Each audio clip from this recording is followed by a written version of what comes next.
we're all laughing because it's already been a day. Whew. Yeah. Welcome to episode 149 of the Fleece and Harmony Knitting and Crochet podcast. And we also have spinning and English paper piecing and anything else today? Nope. No, I don't That's think so. it. That's it. That's enough.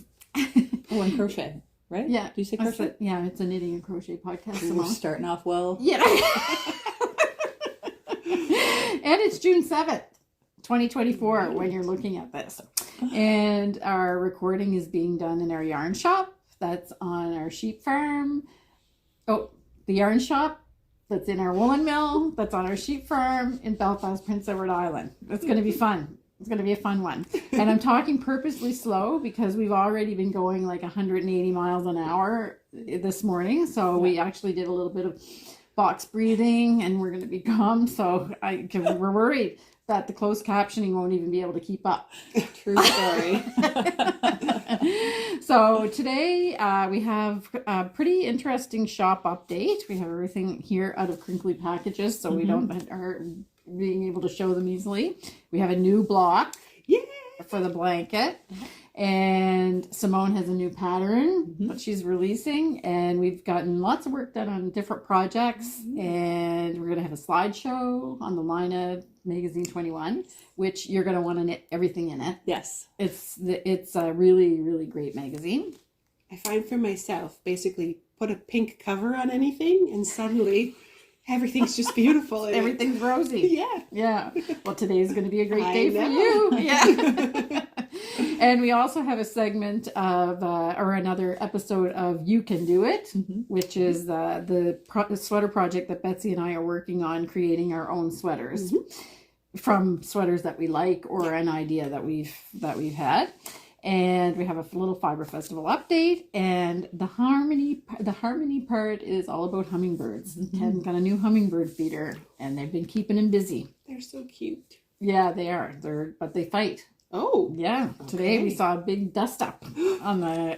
Oh no. One, they're quite territorial apparently. Okay. But then I have friends that have hummingbird feeders, and there's like 25 around them. So I don't know how that works. Maybe you need more. Well, or bigger. I don't know. Maybe when there's so many, they just give up and they all are going around, because the two that are out in our backyard don't like each other. Oh, okay. Yeah, or don't want each other to have access to the feeder. Okay. Maybe they're still hungry from their trip. They're hangry. They're hangry. Yeah. Exactly. Well, can't hold anyone responsible for anything when they're hangry. No, that's right, especially me. All right, so we always start with a farm update, and the only thing to say about the farm is that it's January. Yes, so I mean, I was thinking about Betsy every day over the last 2 or 3 days. So January in Prince Edward Island is a real thing, and that means that it's 21 day, and the next night you're covering your plants because there could be frost up until June 10th, the old timers say. Yeah. So okay, so it has an ending date. I didn't realize that. Well, the frost In warnings theory. have an ending date. Okay. All right. And then some of them say that after the first full moon, or after the full moon in June, is a safe time Things for the will plants. calm down. Yeah. Okay. Yeah. All So right. all the people from Ontario that think that they should be planting their gardens by mid-May, you can forget about that. Yeah. Yeah. Which means I'm not Around too here. late. No. Maybe I could still do something. You're actually, if you're planting transplants, you're just, I'm still okay. you still have what is it? That's the 7th. So you still have 3 days to get your stuff, and you're right on time. All right. Yeah. Well, Do you have here your we go. transplants done? Or you don't do you have perennials?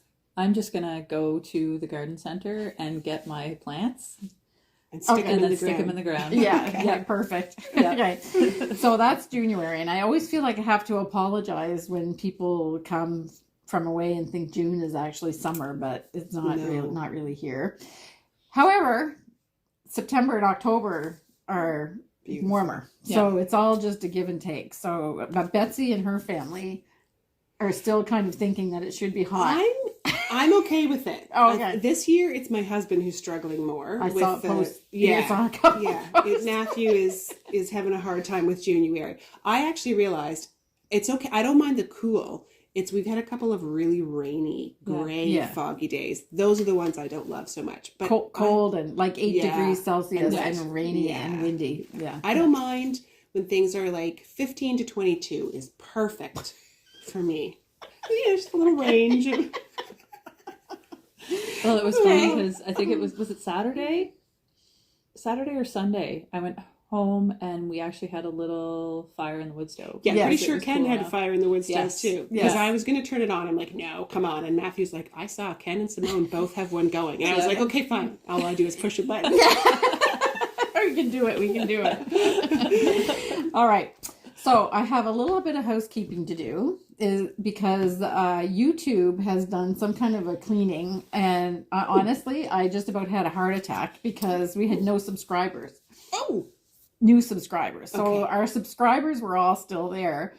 But we all of a sudden we weren't getting any subscribers, which I figured was some kind of I don't know what happened. I think YouTube cleaned out, I don't know, there could be bots and whatever, although I don't understand why a bot would subscribe randomly to a knitting podcast. But anyway, it's a bored bot. so if you're watching and enjoying our podcast and you just haven't pressed that subscriber button yet, if you want to do that, that really helps us. And of course, like and share our video if you're enjoying it. And if you are enjoying the blanket that we're doing, we're going to start with that because it's a time for a new blanket block. So there's literally, I think we're just about at 1,000 downloads for the first block. So that's, obviously the first one, a lot of people jumped on board. They might not have kept up with us, but they're actually still coming. All the older blocks are still coming. So last episode, we did a recap of all the blocks. So we're not going to do that this time. So if you want to go back and look at all of the blocks live on the podcast, you can look at episode 148 for that. But today we are going to show the next block, which is June's block. And it seems that every time we do a block, we all learn something. Yeah. Betsy learned something. Yes, I did. I was stumped on what to call mine. Well, maybe Simone should reveal what it actually is first, yes, what the okay. theme is. Yeah. Lupins. Yay! And you'll notice that it is in slate and pearl. So the colors are not representative of our beautiful lupins, but it's just kind of the way things worked out. So lupins is the theme of the month, and I am happy to say that they're all coming into bloom now. right. Yeah. Right. I think of them as ditch decor. Beautiful. They have the are. most beautiful Exactly. ditches around. They fill all of the sides of the roads and they're Yes. just gorgeous. But what I didn't know is they can also be a delicacy. Not these ones. Not our ditch decor. Nobody eat the lupins Don't eat here. them. Yeah. So that's what I learned. So I have called mine lupini bean. Yeah.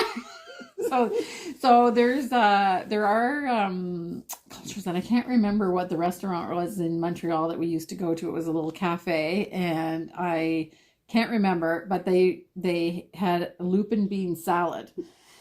So they're pickled. They make them pickled, and it's kind of like capers, but they're hard like a bean, like a chickpea if you want. It's kind of like that, but they're actually a type of lupin, but not these ones. Yeah. Don't eat the lupins. So anyway, I was inspired by Kim's story, so I have called it lupini bean. So the idea is that it's the lupin magnified in. If you would go up really close, each of these kind of little petals are what exist on the lupins. And I don't know, I kind of like, not that I have, but I always get the urge to just like pluck one. Yeah, well, there's plenty in the It's ditch. like, go for Go it. for it. Literally. Maybe I'll run they around grow- my front lawn. It's funny because they're almost as plentiful almost as dandelions. Yeah. And dandelions are considered a weed, but lupins, everybody loves them. Yeah. So Well, everybody except for my dad. Oh, your My dad dad doesn't like lupins? No, because he used to have to dig them out of the fields, Oh. and we jokingly gave him lupins for his birthday one year, and he didn't think it was very funny. Oh, dear. Oh, Oh, they dear. are pretty pervasive, aren't they? Like they'll Yes. just keep Yeah. spreading. They'll keep spreading. Yeah. Yeah. And you know what else is in my garden that I thought that I absolutely loved because I like highly scented flowers And so I took a little bunch of lily of the valley from the ditch in front of our house, and I put it in my garden. And man, oh man, it's taken off. It is just blank. It's killing everything else in my garden. Oh, okay. Like it's just taking over. So if you're gonna do it, I would suggest do it in some kind of a pot or some kind of a thing, because it spreads with the root, right? Yeah. Yes, we learned our lesson with mint. Yeah. Although I found something that chokes out mint. Oh, Comfrey. okay. Because I had a couple of different kinds of mint in one of my beds, and I planted comfrey there because the hummingbirds and bees like it. And it's actually choked out the mint. Okay. Oh, wow. Okay. Yeah. So I'm going to have to look up a picture of comfrey then. Because what is it, a blue flower? Purple. Purple. Yeah, okay. it's kind of like little bell shape, and the pollinators really love it. Yeah. Yeah. Okay. Oh, yes. Yeah. Okay, too. So I wonder what would happen if you just put all of those kind of invasive With like a barrier around? well, I've just wondered all that. together. Would they just let it go. We'll Yeah. see who wins. I feel like you're like setting Duke up it some out flower style. some sort of like gladiatorial Hunger Games of the in flowers. your garden? Yeah. And then I just heard today that there's where was that we were listening to that, Ken? Is it Stewart-Evans has a problem with periwinkle. Is taking over all the areas that they have, which I love periwinkle too. It's nice and blue, It but spreads. yeah, my mom Yeah. has it in her garden, but I don't. Other stuff grows up around it too. This But- really could be an interesting experiment. Yeah. I am not an avid gardener by any means, so maybe I'm someone who should try this out. I'm going to have like Hunger Game gardens or something where I plant them all and see what survives. Yeah, it's real. And I was thinking about the poor watershed groups are always talking about invasive plants and don't do invasive plants. But are those are all considered invasive plants? Not really. It depends. I don't know if it's technically considered invasive because they have kind of a criteria that they follow. Okay. Yeah. So like Japanese knotweed is definitely Oh, yeah. invasive. Oh, yeah. Okay. It's a nightmare. Do you but know that? No. Oh I my don't. goodness, we No. had that at our cottage. It is unbelievable. Yeah, it grows from the rhizome, so like the root, and if you break it, it will grow from the broken pieces. So even if you haul it out of the soil and there's little bits left, it still grows. So what do you have to do? Like burn it? Oh, you have to clean it out for about 10 years before you finally get rid of it. Wow. Oh, I mean that was we have a cottage on the eastern shore of Nova Scotia, and it the cottage had been the people that owned it had passed away, so it had been vacant for a couple of years, not that much, but a couple of years, and the Japanese knotweed had taken over, and I every single weekend for 5 years that's what we did. But on the upside, since it's invasive, you can eat as much of it as you want. So whenever it's short, it's kind of like asparagus. It is? Yes. Interesting. I had no it's idea. actually really good. Oh, So okay. You could I have don't been feel fed guilty. for 5 years. Yeah, I love asparagus. Me too. Yeah. Me too. It doesn't taste exactly the same, but it's got kind of a similar feel to it. Oh, okay. Yeah, it's definitely Wow. worth trying out. Oh, Yeah. all right. I'll have to tell my mom. She can get some. They're going there in a couple weekends. All right. So I do have one quick recommendation. Okay. If you like invasive species stories, Stuart McLean has one called Climbing Mexican Plant, or Mexican Mint, I think it is. Anyway, check that I out. don't know that one either. It's all about we some love, have to look that one up invasion. too. we love Stuart McLean. Yeah. Okay. Oh, before I forget, we should show the back side of our Oh, box. yes. if we had a yes, request. yes. Yeah, there's the backside. Yeah. Let me see your backside, Simone. Yeah. I think they look fantastic. Yeah, if I the do back say side. so. Yeah. And then we'll give you another view of the public side. Right. Yeah. And this is how far off track we've gotten, because I actually thought we were still on the farm update and forgot that we were doing the blanket. Okay. Anyway, so there's a little bit of knitting with the rest of the story. So yes, Ken's pointing to the agenda. So this is block 6. So now you've seen all the colors that we're using, and we'll start again with so next month we know what it's going to be: November Sky and A Night Without Stars. We don't know what the block is, but these guys do. I don't know what it is. I like And it. yeah. I'm actually really excited about Me this too. one. Yeah. It's a good month coming up. Did I see a peek of it? July. I don't think. Yeah, I don't know. I don't No, know you what can't, it is. because Yeah. again, my chart isn't actually created because No. that's computer work. All right, so I think that's about enough about plants and the blanket, and we're gonna go right to the projects that we're doing. So this episode has a bit of a theme, and it's going to carry on through all of the different segments except for our sweater. Yeah. And so here we go. We're going to start with the exciting part. Okay. Okay, Simone has a new pattern, I do. which you saw as a preview. So this is Ruby in Yeah. honor of our ruby-throated hummingbird friends. Nice. So for anybody that doesn't know, these little critters fly all the way from the Gulf of Mexico to little PEI to spend the summer with us. So it's a pretty special thing whenever they finally arrive. And whenever I saw petals and sugared plum, I knew that it really wanted to be something with hummingbirds. So it's a cowl with the hummingbird motif and then the little flowers, kind of like you see on the feeders. So it's just to honor them, and it's done in Wild Winds 2-ply. Our new favorite yarn. Yes. In petal and sugared plum. It takes slightly less than a ball of each, and I thought it was pretty fun. Yeah, and it's gorgeous. Give it a little squish. Yeah, it's really nice. I'm looking at it, and immediately it wants to be a cardigan with the on this side, and then the other one it's turned the other way on the other side. Yeah.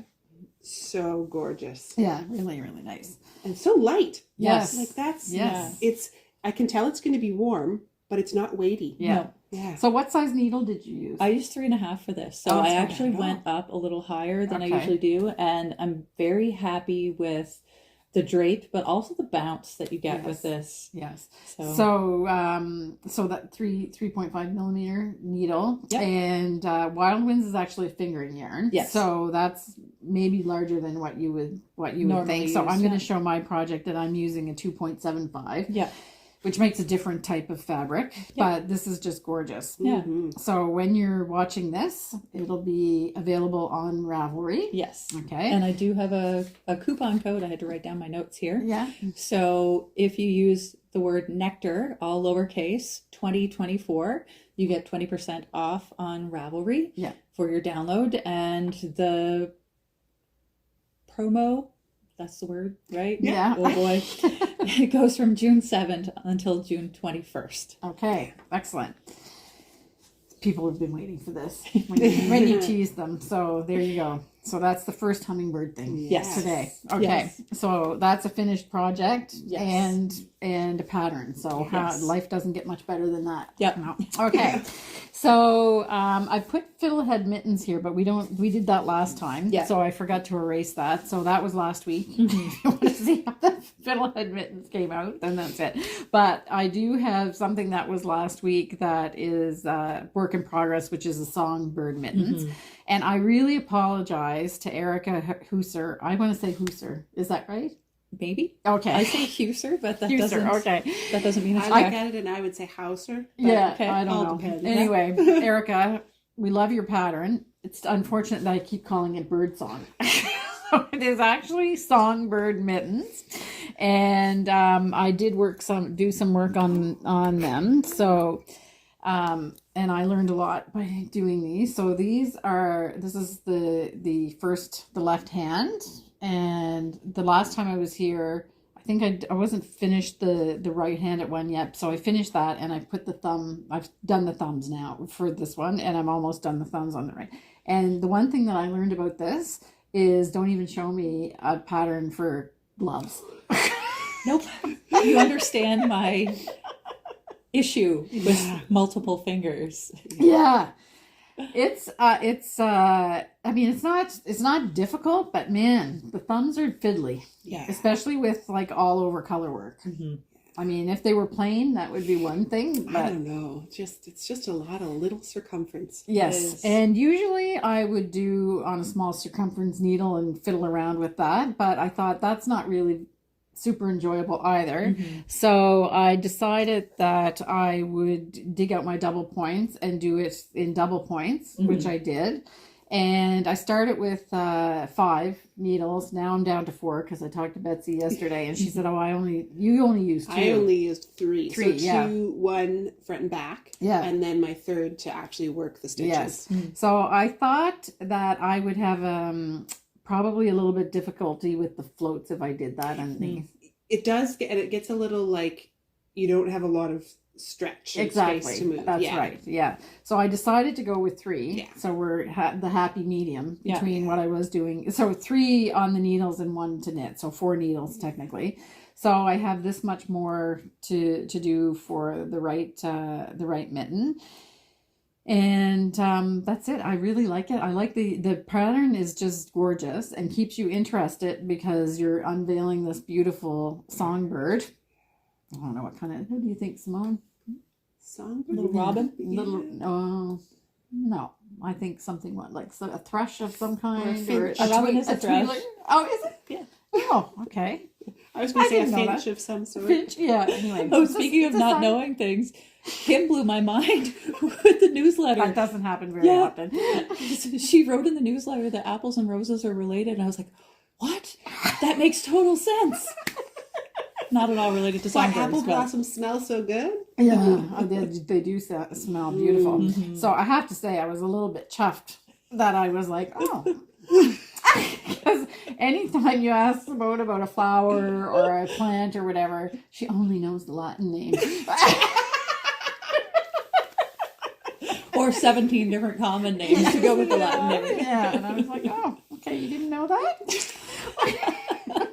Okay, all right. Come off the horse. Yeah, pride goeth before a fall, right? Anyway, Songbird Mittens. So we have a kit for Songbird, and there was a big, so we followed the recommendation of what the pattern said for the yardage that you're supposed to have, and Betsy had scanned off the proper yardage for the kits. And then I started knitting it because we had knit it with our yarn. So we took a little bit of a chance, but there's always a little bit extra usually. And this is the way that my balls, the size of my balls are now. So to be fair, these batches of yarn are all made in small batches. They're not exactly even all the way. They're basically handmade. Let's put it that way. Handmade with our machines. So, and I twisted them, or I balled them on using my Nosta pin. So this ball, the green was a little bit tighter than the white, but the white was significantly bigger by the end of it. And I was like, yeah, okay. So I was motivated to get these done as quickly as possible because I was thinking about all the kits that we sold. And I was like, okay, hopefully we're not going to be in trouble. So the good news is you're good. You're good with the amount that's there. And looking at it, because I've been talking to you about this for the last couple of days. When I look at this, there is more green on here than there is white. Yeah, so you've definitely used more of the spruce yarn because there is more. And if I'm correct, you can tell me if I'm not, but a float, yes, uses some, but it doesn't use as much as stitches, right? Right. Yeah, so it's not going to automatically be an equal amount of each color. No. Yeah. But when I was still had the top of one and the 2 thumbs to do, I was like, okay, but there's plenty. We're good. Yeah. So I was telling Betsy yesterday, but that's the ball. Okay. But, so like I said, it's not that. even yarn chicken. It's not even yarn chicken. There's plenty there. Good. All right. So we I did mine with spruce and natural, which I'm loving. And I had steam blocked, but my thumb is not blocked. So the thumb, Ken was asking me, he said, it looks a little bit big, but it's not. It's perfect. Yeah. Oh yeah. I mean, it's a little, but here But we go. you don't want a suffocated thumb. Strangled. Yeah, strangled thumb. Yeah. That looks So great. here it is. Yeah. And it has a little flower on the outside of the thumb and then the all over. Yeah. Well, I like the length on the cuff too. Yes. I didn't realize it was that. Yeah. Yeah, they're gorgeous. So no cold wrists. No. And it's nice. It'll slide under a coat nice and easy. Well, it even under my top. So beautiful. Okay. So the only thing that's really, because we had a mitten designer in the shop the other day, and she was telling me about how she does her mitten, some of her patterns, she does the motif going this way Oh, so instead of this way. And she said, and I said, well, that's smart, because it's true. Your hands are down like this. You don't go like that. Hi. Sounds like it looks like you're going to be rude, but so they're absolutely gorgeous. And Ken said, well, why don't you just flip the design? I said, yeah, right. No. Okay, no, it's not going to happen. I don't know though. I think I'm selfish. I want it to to be me. Yeah, when you're waving to people, you look at this side, I'm looking at this. Because I'm not going to like, no one's kissing my hand. No. Like, I'm not offering my hello. Or the limp Victorian handshake. No. Anyway, so I thought that was kind of it was kind of pretty insightful with her. Do either or. Yeah, exactly. But I just love this motif. Yeah. Yeah. So we have kits, and we have 4 different colors, and we're actually sold out of one of the colors, but we're making more. So don't worry, nothing is out of stock. So my go-to would have been this. Might have to do another pair with this, or I've decided another pattern. Yeah, I've decided that I want to do a sweater out of Wild Winds, and I'm thinking that this is actually cranberry and natural. Yeah, it's really okay. And this is a spruce, spruce and natural, and this is Trondheim blue. If you want a lighter blue, would be slightly more contrast, but it's enough contrast. It reminds me a little bit of like the vintage porcelain. Yeah. Icy Trondheim blue and I think natural. It's the Charlotte pattern or something with the porcelain. Yes, I forgot about that sweater. Yeah. No, the actual name of the China pattern, I think, is Charlotte or something. Oh, really? Because my sister collects them. Oh, okay. Like that. Oh, well, maybe it's based off of that. Yeah. Oh, okay. We'll have to look that up. And the other color is the navy, so A Night Without Stars and natural. So these patterns are available. You have to buy the pattern directly from the designer, and there's a little QR code on there. You can look it up. Songbird Mittens on Ravelry. Can I ask just a technical color work question? Yeah. Which one would be the background color? Is it the white? Well, on the front it's the white, but on the back. I think the back is actually pretty equal. Okay. Only asking because, I'm thinking about also doing my own sweater designing kind of thing. So I was trying to decide, how do you choose which one? Do you put the picture in the color because then it will stand out more? No, it doesn't matter. It doesn't matter. You do either way. Okay. Whatever you like, whatever you would like. Okay. So you know that the whatever color you're doing the motif in is going to be the one that's going to be more prevalent or more dominant. Okay. So if you wanted it to be white with red, let's say, then you could do that totally. Okay, so I think that's what I was asking, and that answers my question. So the dominant color will be whatever the motif is out of. Yes. Okay. Yes. Yeah. Sounds like you're thinking to say something. No? Oh, yes. If you're going to go with a variegated yarn, it's probably better off as the background color and having a solid as the motif. Yes. Okay. Just because if you use a variegated, especially if it's a heavily variegated, it can kind of muddy the motif a bit. Yeah, that makes sense. The lines wouldn't be as distinct. Yeah. Okay. Yeah. So that's the only thing to really be mindful of. And I don't people might be, I honestly, with this pattern, it is so intricate. I'm not sure that I would recommend it variegated at all. You like variegated in the background. Yeah. Did you do one with a variegated? Like an intricate pattern like this? I have in the past, but they're generally more subtle.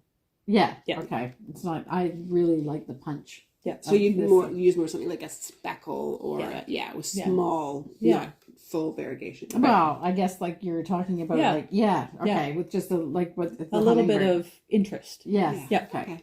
Yeah. So that's that. So I really, really like these, and it was a pleasure to knit until we get to the thumbs. But that's the necessary evil of the whole thing. If you've got you need, I don't like fingerless. I was going to say, or you could make like thumbless. Little babies have thumbless mittens. Yeah, no. But then I guess how do you drive? Never mind. I feel restricted. So also, please don't operate your vehicle without thumbs. Yeah, exactly. So I'm just going to put these over here because I'm going to clear a bit of space. Okay. So that's that project.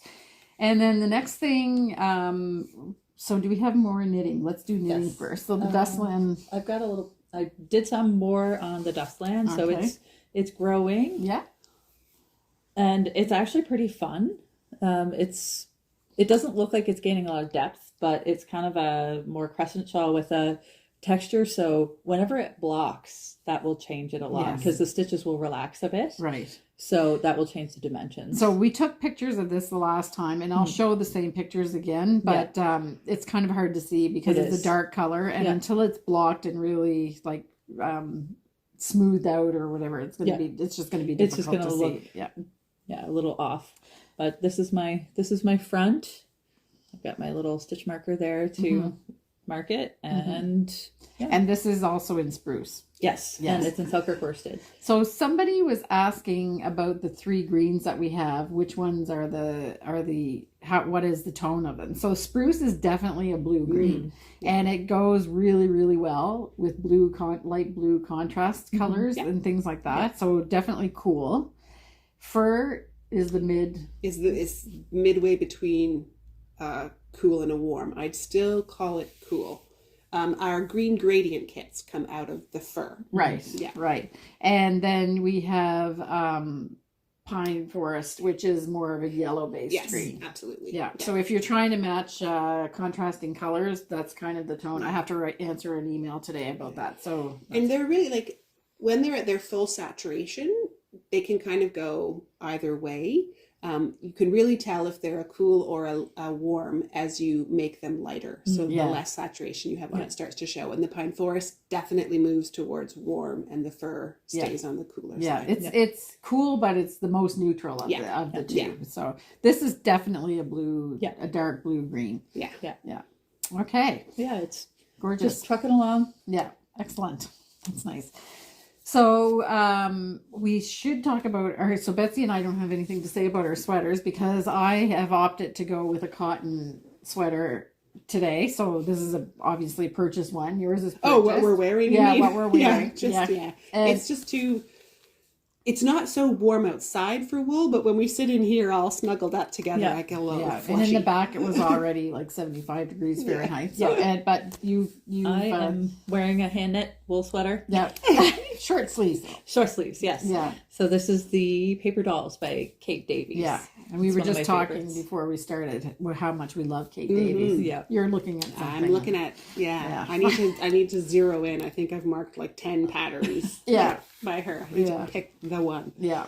It's one we love. Mm-hmm. So do you have more knitting? Do you have knitting? And not till we get to our actual you can do it section. So now we're going to move to crochet then. Okay. So you've got a finished project. Yeah, the big tie rose. Wow. So there it is. That's really something. Beautiful. We can maybe take some pictures. Are you sure? Are you ready for this, Kim? Yeah. Wow. Okay. So it's fairly weighty, which it's makes unbelievably sense. heavy. Unbelievably heavy. But what I like about it, it doesn't necessarily read that when you're looking at it. Yeah. I don't feel like it looks heavy. No. But it is a lot of cotton solidly put together. So I really enjoyed making it the crochet part of it. Where I'm hesitant to do something like that again is you actually end up hot gluing a lot of, and see, like I can see one here, hot gluing a lot of the pieces together. I did not enjoy that part. I would much prefer to be able to sew something together, because with hot glue, once it's there, it's there. Right. I mean, you could pull it off, but to try and get the glue off the little tiny bits of yarn, no way. Right. So that wasn't super fun, but I really liked the idea of it. And these are kind of fun, how she had me like work wire into it. I don't know exactly how leaves should sit. I don't know, but you can bend them different ways because the wire goes right up into the tip of the It's amazing. Cool. Yeah. So you can manipulate that. So Simone will take pictures. Yeah. So I liked the end result. There's a few things I would do a little different. I feel like the inside of my flower kind of started coming out more. I would have that maybe a little deeper in, like a rose. But again, that's just the first time I'd ever put it together. And any kind of amigurumi or this style of crochet really takes some experience to know placement, because placement is everything. And I would say as it's a Sarah from that podcast says her Miss Perfect. My Miss Perfect was getting a little bit frustrated with my placement, so I would want to fix that up. Well, I think it's amazing. I think Thank it is you. too. So this is knit in Rowan cotton glacé. These three are cotton glacé. This is the lightest weight one. What is it? 4-ply. 4-ply. Okay. Yes. So you have to give me the colors. I'll put Okay. down the colors. So, Sure. Did you feel it? No. Okay. She's right. Prepare yourself. Yeah. It's kind of like, it reminds me of, those lollipops, the big ones as a kid. Yeah. Yeah. You'd be so excited to get them, and then you'd pick them up and you'd be like, whoa. Yeah. Oh, it's so beautiful. Only it's not though. candy. Yeah. I might like it better if it was. Oh. Candy rose. Oh, yeah. This is beautiful. Yeah. So it's it was amazing. fun. I'm not sure I can commit to making a whole lot more just because the end process part wasn't super exciting. Hot glue also, it's so stringy, and Yeah. maybe if I found a different type of glue to Would work it with. be possible to sew it or not really? Maybe it would. Maybe I could try. There are some smaller style or flowers of a different variety that use less petals. So maybe Okay. I'd start trying to sew with those first. It's- This one does have 10, 11, 12, 13. I think there's like 14 or 15 petals in there. So It is pretty amazing though. Oh, thank Yeah, it is. However, the only thing I can think about is how much dust would get in it. You need one of those bell jars to keep it Oh, under. yeah. to put on- that's a good idea. Like Beauty and the Beast. Yeah, exactly. Yeah. Anyway, it's really something. Thank you. Good job, Betsy. Thank you. And the stem is like, Yes. you twisted all I of love that all the perfectly. details. Yeah, Ooh. yeah. It's a pretty And it's stiff fun, yeah. wire in the, yeah. This is actually just she tells you to purchase like flower wire Yeah. like they would do for silk flowers. I just found a skewer in the kitchen drawer. Oh, okay. I was going to say even a piece of a hanger if you cut off a wire hang. I went to the dollar store to see what they would have, and I was like, do I really need to? I mean it's $1 or whatever, Yeah. but I was like, I've got to have something at home. Yeah. That would work. Yeah. It makes So. me think of Andrea whenever she did the stuffies and she used her double. Yeah. It is not a double point. No. I did not steal an old wooden needle, but you could do that too. Yes, you Yeah. could. Yeah. So is it wood inside? Yeah, it's a wooden, Oh, like a I wooden put- bamboo skewer. Yeah. Oh, okay. Perfect. Because Yeah. it feels really, really solid. Yes. Yeah. But there's a little. Yeah. I had it sitting in a vase at home on the kitchen table, and it looks really cute. Yeah. It's So, amazing. thank you. Yeah. Yeah. It's something, it's not I wouldn't really use it to decorate my house, Yeah. but to do it just to accomplish that is, I would use I'm it to interested. decorate my house. yeah. My goal is to make my house look like it's a crocheted house. Actually, one of my daughter's classmates one time said to her, "Well, isn't your house like made of yarn?" And she looked at him like, "Pardon me?" Yeah. He's like, "Your mom, like, isn't everything made of yarn?" And she was like, "Oh, okay, I see what he's saying." Not quite. No, not quite. We draw the line at the bathtub. Yeah. It gets a little leaky. Yeah. Okay, excellent. So that's really something. Okay. So what's next on More the crocheting. Yeah. So more crocheting. So my wallflowers. What was it you're making again? Yeah, what is it that I've been making for 2 years? So now I ended up bringing this out. So this is my 50 popcorns that I still have to do. Skewer. Yes, the skewer. They're really multi-purpose. Coming in handy Yes. this week. So now, what I've been doing while our computer is kind of oldish. So when I'm waiting for things to render and do all that, then I do a couple of these popcorn. So I'm almost through them, and ready to start putting them in the blanket. You have to show an individual one. It's Yes. kind of, yeah. Yeah. There so, we go. And Simone can take a picture. This one actually looks like I didn't quite finish it. Anyway, it'll be fine. So this is the popcorn, and then you have 2 more rows of crochet that are going to go on top of this. In a different color, right? A darker Yeah. color goes around Purple. those? Purple. Purple. Yeah. This one is rounder. You'd take a picture of this one. Must have been stressed out when I did finish that one. So that's that. There's a little pile that fell off the end here, but I'm almost through that. So there were 50. So that's That's it. a lot of little crochet. Yep. Yeah. It goes pretty fast though, and I'm really It does. happy that I did the way that the Betsy method, which is just do the production, because you do really. It's much faster when you just get into a rhythm of you can whip off. You two just or have three it memorized, and it just goes. Yeah, exactly. Yeah.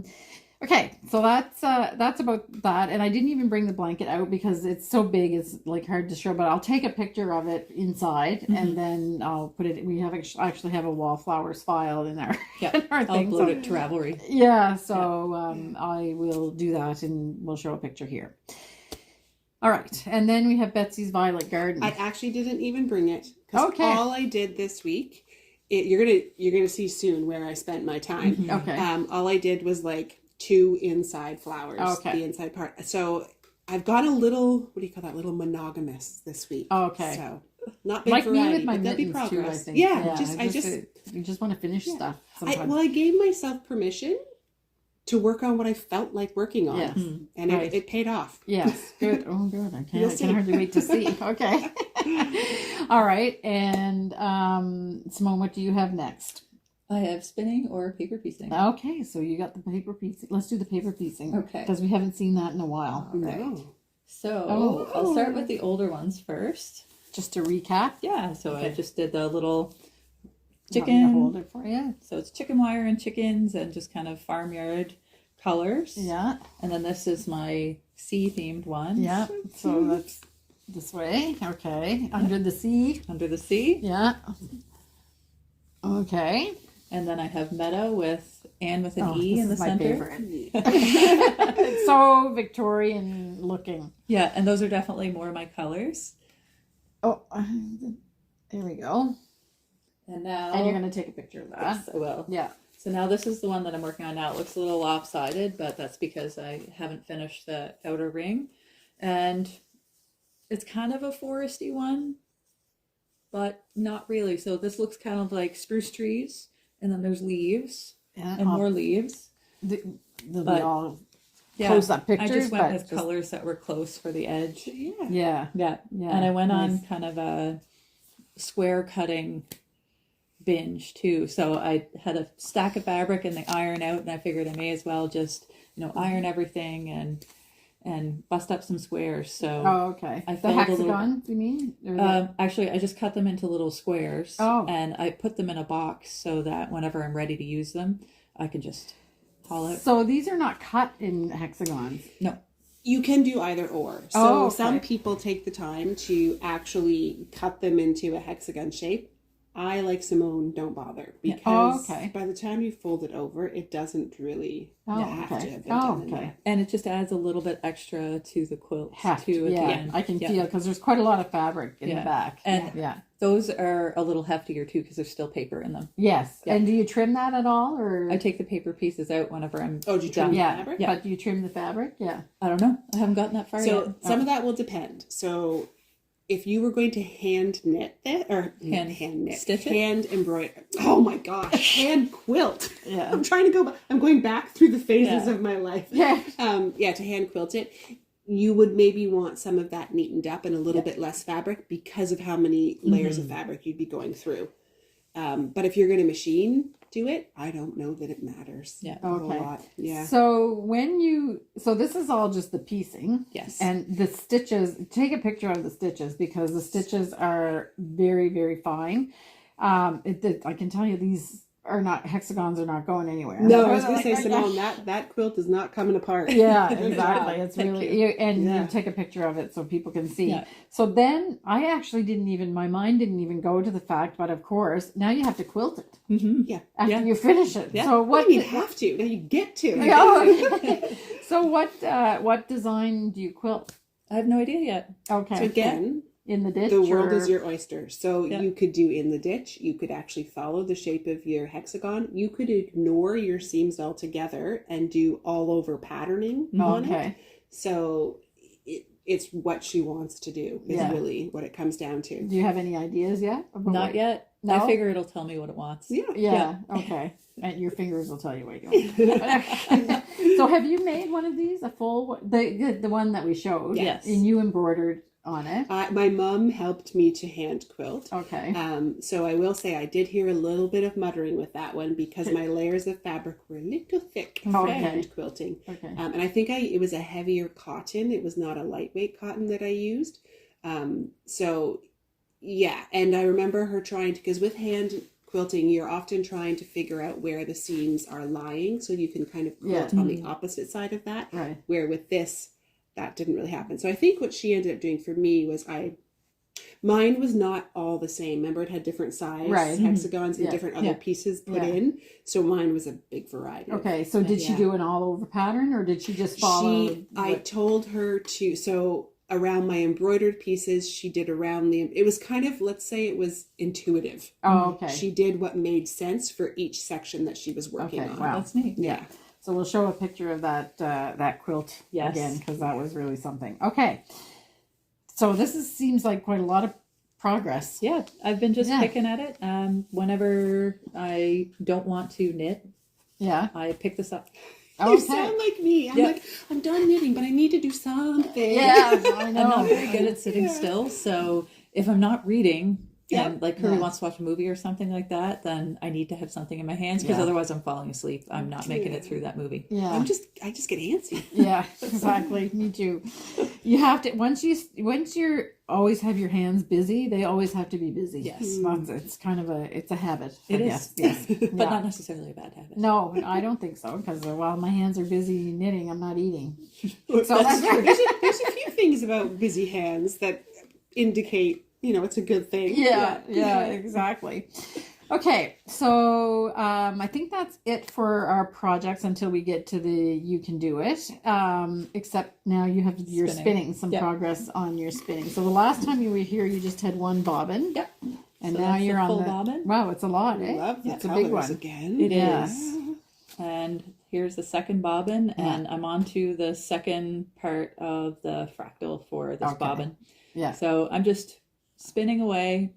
Yeah. Working on it. It's the Tussia silk. Did I say that right? Tussia silk, merino, and flax or linen. Oh, okay. Linen. So yeah, it's a neat blend. Well, is flax and linen the same? Flax is the plant. And linen is the fiber. Yes, okay. Yeah. Someone will correct us. I think that's right. Yeah. So it's excellent. It's coming along. Yeah, I love that they match your bobbins. Yeah. It's very rich. It warms my heart to see it all. Yeah. So cohesive. Yeah. So I want jewelry. I want to wear it as jewelry. That's what it looks like to me. It's eventually going to be a shawl. Okay. Yeah. Because I have two other colorways that I did with the same fiber base. Oh, okay. And I'm going to play with it a little bit. That traveler shawl. Yes. Oh, nice. Okay. So I just need to finish spinning this, and then I can knit it. Oh, okay. Wow. Oh, so you have the two other ones done already? I do. Okay. Have we seen them? Yep. Oh, okay. So is one of them the green one? Yes. Yeah. Okay. Yeah. All right. Cool. So we can have maybe next time you bring all three. Yes, I should have thought of that. Yeah, that's okay. That's okay. Save something for the next one. That's okay. right. Excellent. So that's beautiful. Okay, so now we're going to stick in the shop update before we get to you can do it. And we have quite a few things to talk about. So the last episode, I said we were doing a restock of jewel designs, I think. So that order came in. It took a little while, but we have some new items. So I just picked out a couple of my favorite jewel things.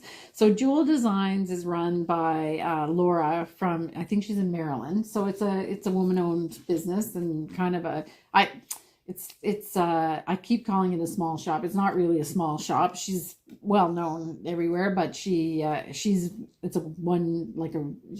her own business. It's not a big conglomerate. That's what I mean. Okay. And we got back in stock some old favorites, and the peninsular brooch is one of the things that I love the best about what she does. So it's a shawl pin that the stick is attached to and we have a picture of it in a shawl, so I'll show that.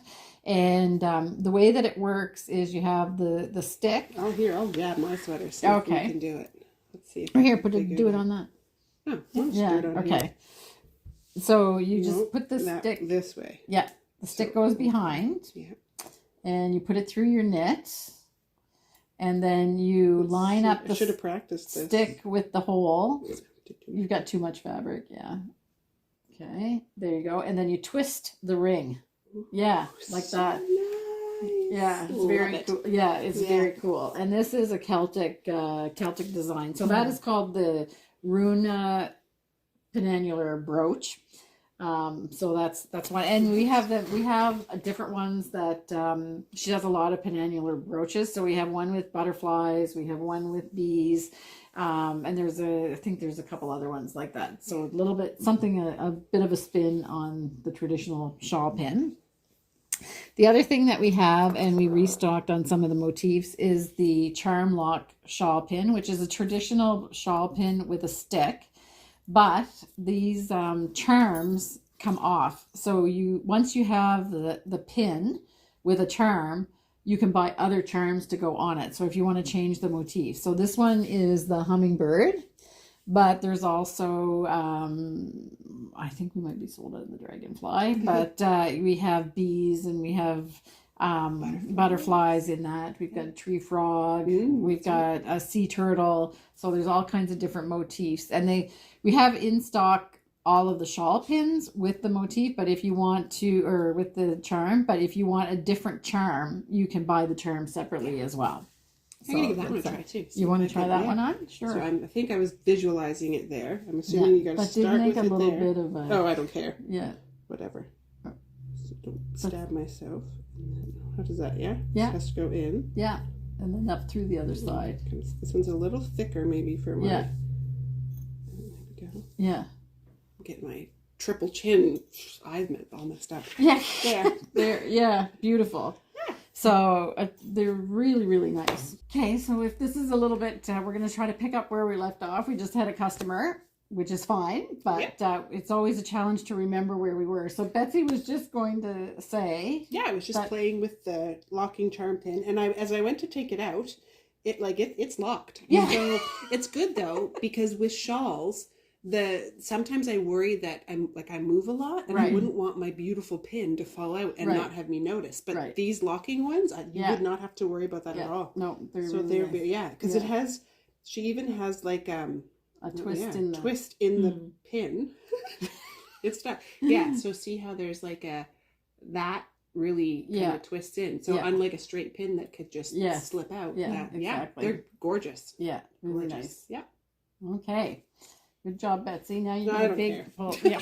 Remember, not a hand knit. Yeah. Okay. So the other thing that we got in, which is new, is Laura does a different kinds of stud buttons. So the buttons or studs, whatever you want to call them, you can put them in your hand knit, and they don't make a hole because it goes in between the stitches. We're not going to put this one through this, but I did just get thinking. My husband loves the old-fashioned French cuffs. Still, maybe I just have to buy two. So these are a bit different. So we have floral buttons that we've carried for a while, and we have leather studs that we've had for a while. And then this is something new, and it's really more buttonish. Okay, and I'll put a bigger picture. And it has just a leather piece on the bottom and a little knob on this, and you just push this, and these are a little bit finer. Some of the other, like the floral buttons, they're quite heavy, so they have a thicker shank. These are quite small, so you could easily put this in even a finer knit. And so you have those.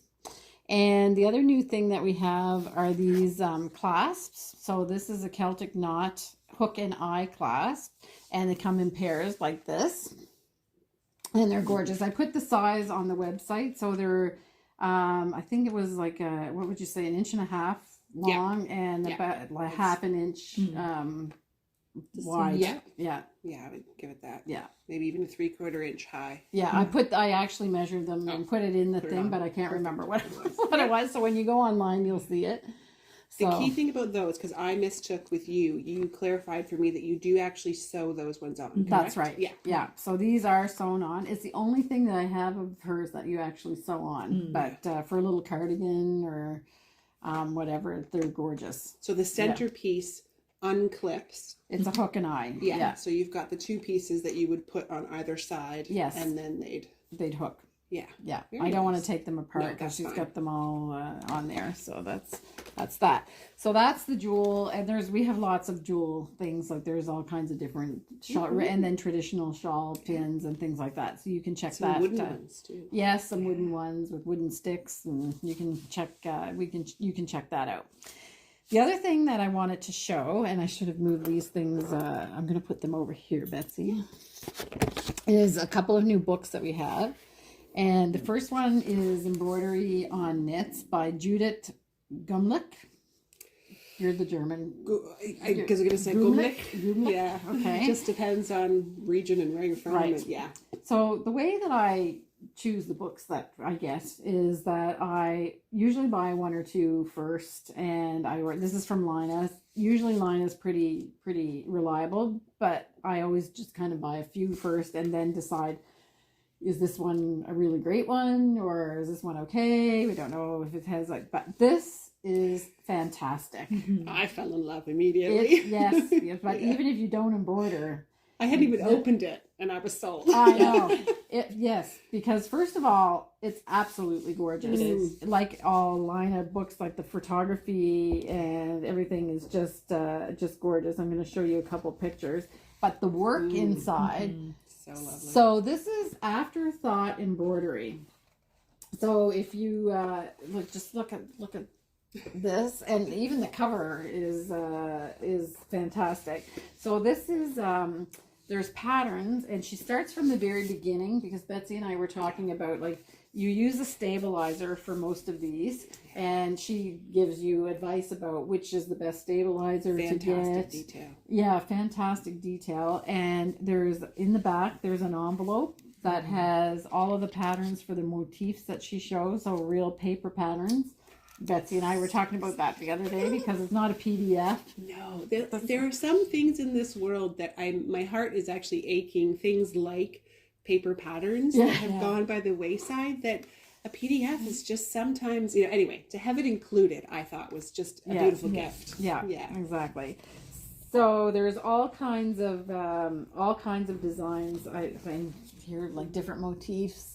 And she tells you step by step exactly how to get a great result with this. And it's just, it's I forget how many pages it is. I think it's like 140 some pages. Nope, 180. Yeah, I was going to say. Yeah, nope, 200, 200 pages. So it's just beautiful. I've started watching a podcast that's coming out of, I think it's out of the Netherlands, and her name is, she calls it It Is a Sarah. She does it in Dutch and English. Okay. She talks about embroidering on knits, and she's done it a few times. Simone, I thought of you. She calls them woolly tattoos. Oh, So that was so okay. cute. Yeah. And the other thing she shared the other day that I was like, that's a fantastic idea. Not only can you use it to embellish your knits, but if you have a damage from like an older knit that may have some sort of damaged piece, she even used it. She had a few stitches. She just didn't like the look of those stitches and so rather than ripping back, she just added a woolly tattoo and covered that up. It's a really fun idea. Yeah. So I can see some of this in my future. I can put that in Betsy's future. Yeah, well, Betsy's already already done it. Yeah, but what I like about it is that sometimes you just want to knit something simple. But if you're not a simple, like, I don't really, I like the idea of knitting something simple, but I don't necessarily want something plain. Right. So this is just really kind of just hit a spot with me when I saw it. And when I saw how beautiful the book is and how detailed and how thorough she was, like with the instructions and everything, it gives you a lot of confidence that, because I've never really embroidered before. So although I know somebody that could maybe help me if I wanted to. I think probably the key thing embroidering on knits is just relax. Yeah. You can't pull too tight. Your tension really has to be relaxed. But the great thing about sewing and using yarn and embroidery, you can take it out. Yeah, If exactly. you don't like it, nothing is forever. Yeah. Yeah. Exactly. So this actually had me looking around for some kind of really simple, like, even if you purchased a really simple cardigan, like a little Yeah. cardigan at the secondhand store or something like that, and then you, what is it, zhuzh it up. That would be a great way to practice. Yeah. Because Yeah. a lot of embroidering on knit, with knit, it's such a stretchy fabric, right? Yeah. So it really is all about just mastering your attention about it. Yeah. Although she gives some really good hints in here about Good. how to I haven't read all stabilize. of them through. Yeah. So I'm really tickled about this. Yeah. So this is great. And it's a nice way to kind of mix up your crafting too. Mhm. So if you don't feel like knitting, like we have sometimes, Yeah. you know, you can be like, oh, okay, well, you know, I'm going to pick up this embroidery project and Right. work on that. And it's another like slow making thing Yes. that you can just relax Meditative. into. Yeah. So I only have 2 of them for sale. So if they sell out, I can get more, but I will do a pre-sale. So if you go to the website and you see that it's a pre-sale, it means that I've already sold out of them, but I'm ordering, I'll order more if there's interest in that. Yeah.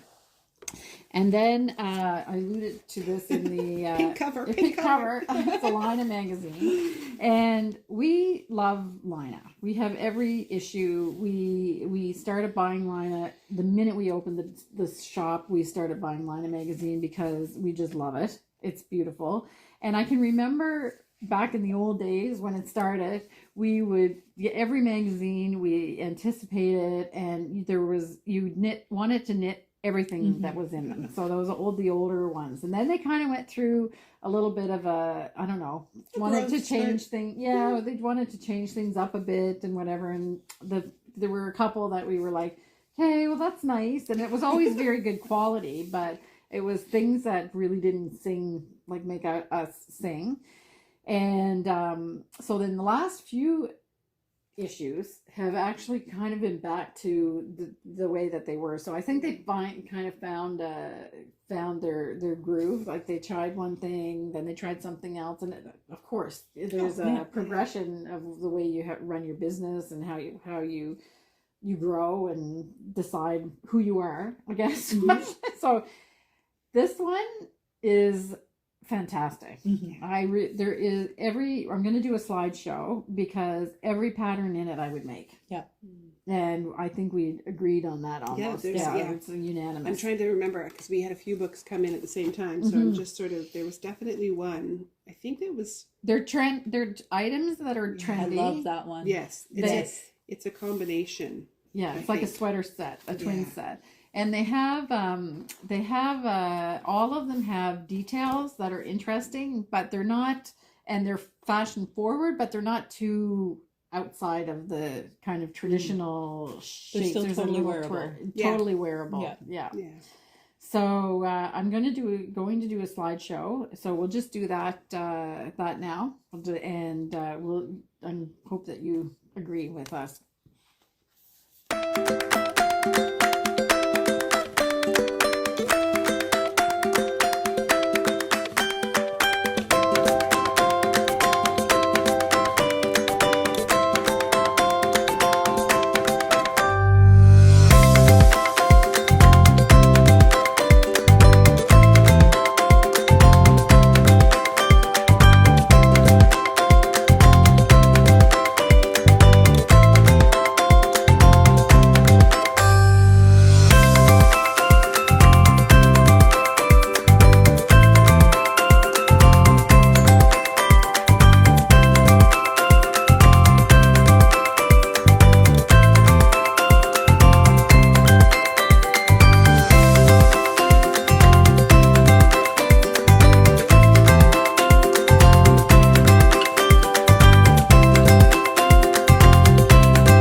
so that's Lina 21, and we'll look forward to knitting something out of that.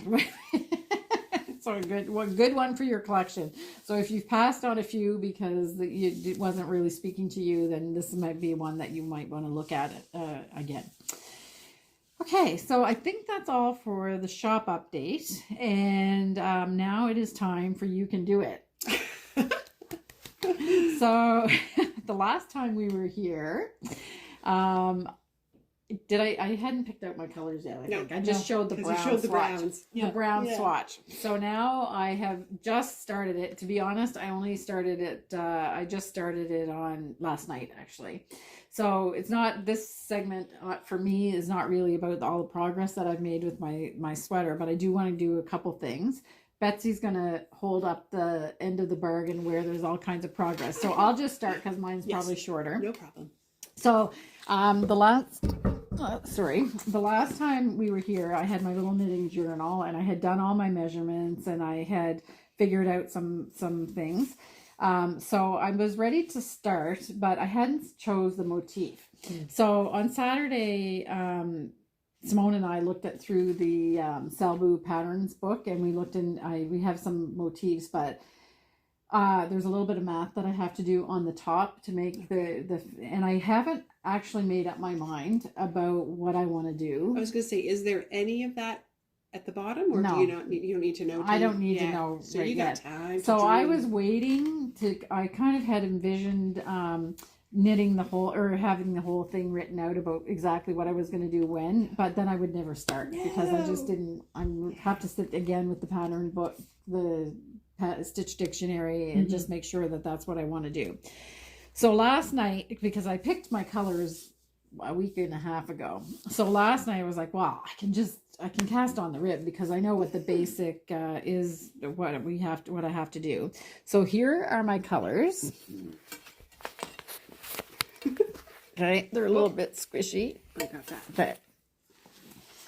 So Betsy's loving this right now. Yeah. So love them. Just as a recap, I did my swatch with Rowan Cotton Cashmere and the Alpaca Classic, and it came out in the perfect gauge that I needed to recreate my sweater, which I'll show a picture of. So the colors I chose are Cinnabar in the Cotton Cashmere and Berry Sorbet in the Alpaca Classic.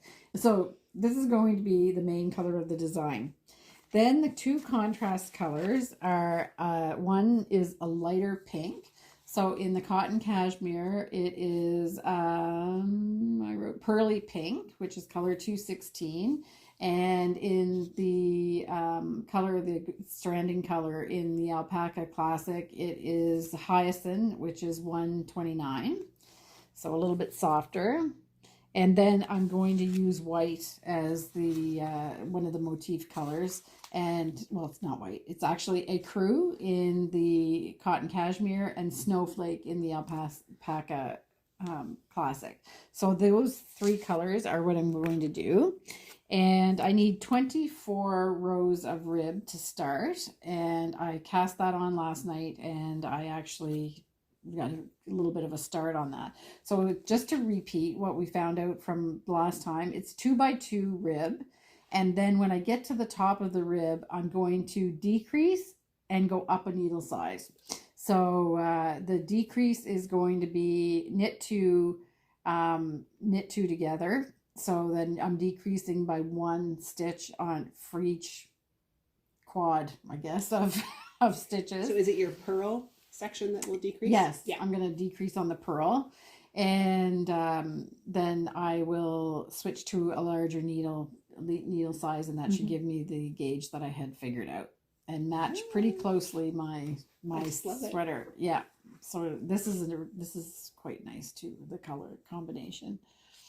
Okay. I love how it's kind of an unexpected pop too with the heathery Yeah. look. Yeah, I really like it. Yeah. Me too. And I did something a little bit different here and I did it on purpose, but I wasn't exactly sure about how it was going to look, is that I do a long tail cast on.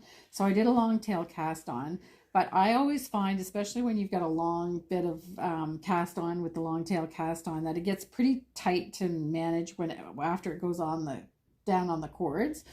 So instead of doing starting the rib in the first row, I always do my long tail cast on. So the first row, which is the long tail cast on, is the right size. So then the next row has to be the wrong side. So I have to purl. I'm purling it. So I just purled. I didn't start the rib. Okay. And then on the next row, after you have like real live stitches on there, I started doing the rib. And what happens is that it creates a little bit of a rolled edge because you've purled on the wrong side. So you have knit another row of knit after the cast on, and it gives a little bit more beefiness to that ridge. That edging. Yeah, that edging. On the back, you can see it. Yeah. You can tell that it's an extra row of purl, but on the front, you can't see it because it curls up. Just looks like a sort of like, you know, when you take your marker and you drew a line and then you drew it again. Yeah. Exactly. So that's just a little bit, nobody's ever going to notice it, but it's just a little detail that I want to. Yeah. So that's as far as I got, and it's really fun to knit because it's just like straight, pretty straightforward, and I really like the fabric that it's creating. So I'm gonna have to be careful because that'll be all I want to do. Be careful of what? Yeah, all you have is like 3/4 of a thumb, and then go for it. Yeah, I know, but I want to start something else probably. So Betsy is much further along with her project. I just wanted to. And I said, okay, then just do. So everything else went to the wayside for now. And I went for it. So I've got the sleeves done. So mine is a Henley raglan. So the style with the little button idea down here. And a pieced raglan. So the sleeves come all the way up and are actually part of the neck. So they look like outrageously long sleeves. Yeah, they do. But by the time I actually have them up to where the neck would be. And I was hoping to have enough for a fold. Oh, okay. Or under. I'm not sure which way I'm going to go. Yeah. So the sleeves are done, and it's curls so bad. I think this week I'm going to try and block everything out.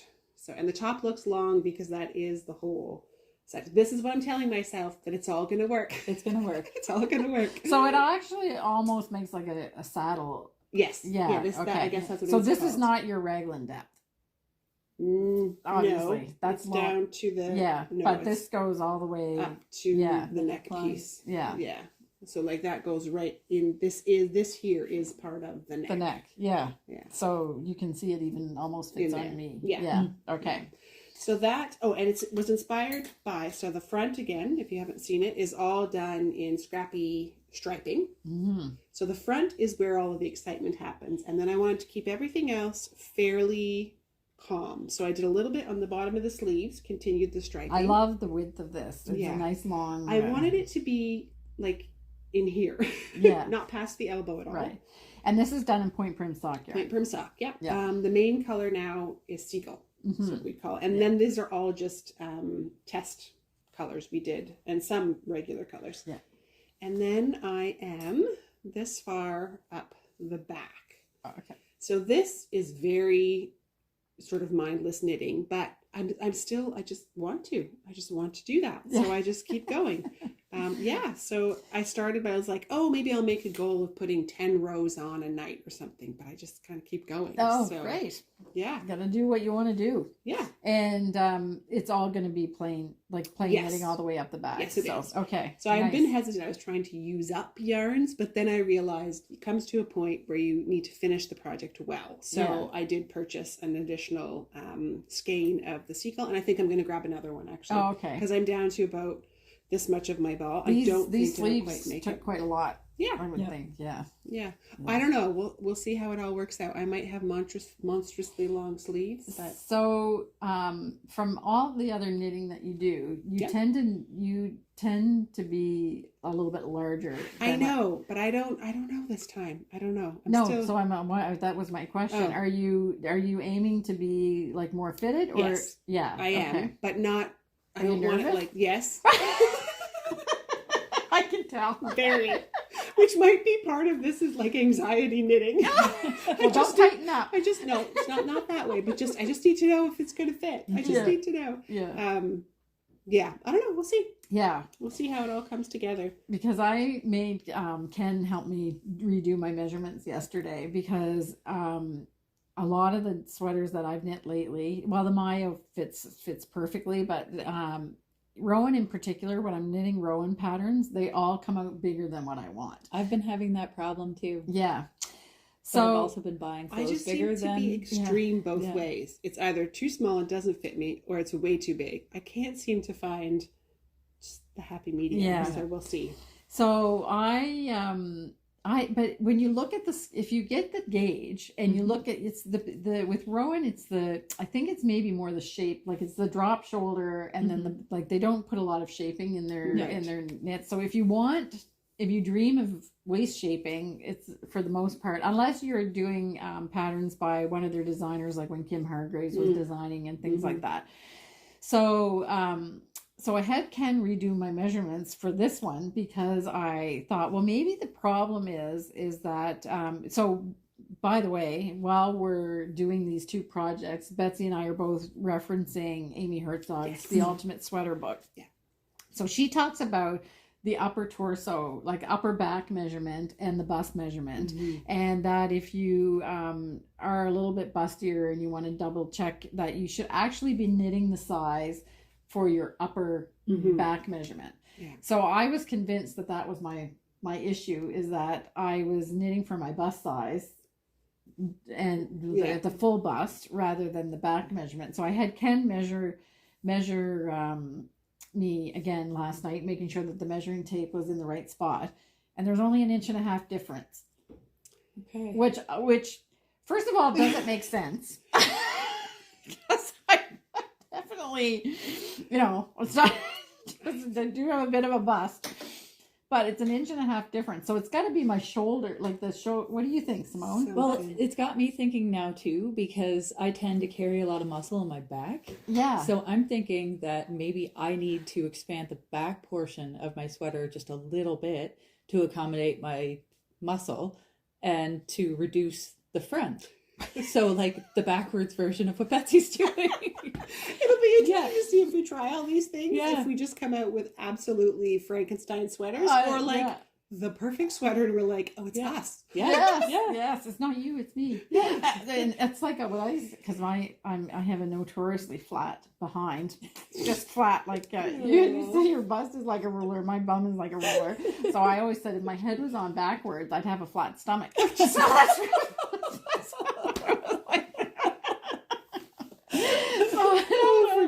I don't know. So I don't know. And now I can't figure it out because I was completely confused because I thought, it was going to be a real epiphany. Maybe we're just going to have to do like a full-on measurement day where we take all our measurements and really crunch the numbers again. Yeah. Well, and that's the thing. I keep measuring and everything is coming out the way it says it should. So, and you know what? It actually does make total sense in the fact that none of us are cookie cutters. Right? No, exactly. So my stuff might look a little odd compared to a store-bought garment, but if it fits me correctly, it'll look good on because it's covering everything it's supposed to. Yeah, exactly, in the way you want it to. Yeah. Yeah. So so I don't know now I don't know. So I don't even have to do the whole, like Amy suggests that then you add in the front instead of the back, but now I don't even, the difference that she recommends that you do that is 3 inches. Right. But I honestly, I made him measure it like 5 times. I said, Ken, you can't be reading it right. I know that it doesn't look like it's 1 inch difference. But it is. So something's going on in the back, and then it just, I don't know, it's just your body shape. We'll see what happens. Anyway, so it's going to be fun. Yeah, or you'll never see this sweater on me ever because it'll be a complete bust. I don't know. I think that, Betsy's not convinced, but the math doesn't lie. Well, I don't know. We should call this segment over analysis. Yeah, analysis paralysis. Well, we're not There we paralyzed. go. We're gonna knit it. Yeah. We can do Anyway, it. Yeah. The question is, will I ever do it again? Yeah. We'll see. Well, I'm hoping that I get the panacea for the perfect sweater, like the would be pattern nice. for the perfect, which is what's supposed to happen. Yep. Yeah. So we're gonna see. Okay, so I am adding some waist shaping to mine, but I don't need to adjust anything on the top because it's apparently I'm Good to go. good to go. Yeah, exactly. Okay, so is there anything else? Did we miss anything? No. No, I think we're good. So I think that's about it. So the only thing left to do is talk about the Fibre Festival, and this is the part where we invite you all to come to PEI in October. So the PEI Fibre Festival happens on October 3rd to the 5th, and in these little segments, I've started to feature some of the entertainment or classes that we have. So today I wanted to talk about Julianne Leboutier, and Julianne has a book called Knit a Box of Socks. So she's a sock knitter, obviously, and she has a class that still has some availability. It seemed like there was some kind of little glitch with the tickets, I think, but we couldn't figure it out because when we tried to buy the tickets, it was okay, but we had a couple customers say that they couldn't buy the tickets, so I'm not sure. Anyway, whatever it was, it's fixed. Okay. So if you want to, it's really like a class Sock 101 with Julianne. And she, it's a 2-part class. So you have the morning and the afternoon. So it is a 6-hour class. And she really takes you through all of the steps to make a pair of socks. So if you're interested in that, it's a great class. We have other sock knitting workshops as well, but they tend to focus on one thing or another. But this is actually a Like a nice boot camp. intensive boot camp for sock. Yeah. That was intentional. Yeah, I know. You're smart like that. Yeah. That's one word for it. Yeah. So you can check that out, but there's all kinds of other great classes, and there's felting, and there's a little bit of spinning, like spindle spinning. Simone's class is sold out, so you're out of luck on the drop spindle, but there's more spinning classes. And we have Sue Manton coming from the Mercery for, she's a designer of the Wallflowers. She's going to do color classes that you could use for crochet or knitting, or actually even if you were felting things and the way color works. And then she also has a crochet class on joining motifs. And so check it out if you think you want to come to PEI in October, which in my opinion is the best time. If you don't want necessarily to go to beaches, it's the best time to come, and check out Julianne's workshop as well. So now it's time to go to the harmony part, and we said that hummingbirds were the theme. So Ken has been busy videoing hummingbirds at our hummingbird feeder, and he's gotten some really, really great clips.